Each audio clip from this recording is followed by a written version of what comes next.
কোথায় তত্ত্বাবধায়ক আছে তারপরে এগুলো একটু ঘুরে ঘুরে দেখা উচিত।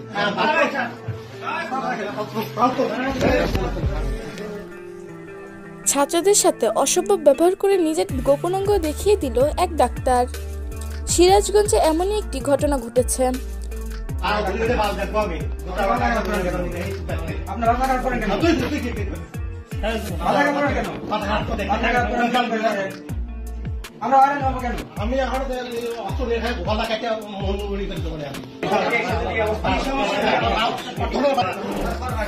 পরিষ্কার পরিচ্ছন্ন কর্মসূচি চলছিল ওই সময়। দুর্নীতি দেখতে পায়, তাই তারা সেখানকার ডাক্তার রতন কুমার নামে তার কাছে অভিযোগ জানালো। সে ক্ষেপে গিয়ে অকথ্য ভাষায় ছাত্রদের গালাগাল দিয়ে অসভ্য আচরণ করে এবং নিজের গোপন অঙ্গ দেখিয়ে দিতে চায়।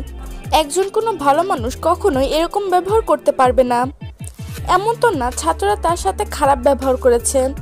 ছাত্ররা ভালো মতো একটা চিঠির মাধ্যমে ভুলগুলো বুঝিয়ে দিচ্ছিল, অভিযোগ তুলেছিল। তাই বলে কি এরকম ব্যবহার করবে? এরকম ব্যবহার একটা ভালো মানুষ বা ডাক্তারের কাছ থেকে আশা করা যায় না।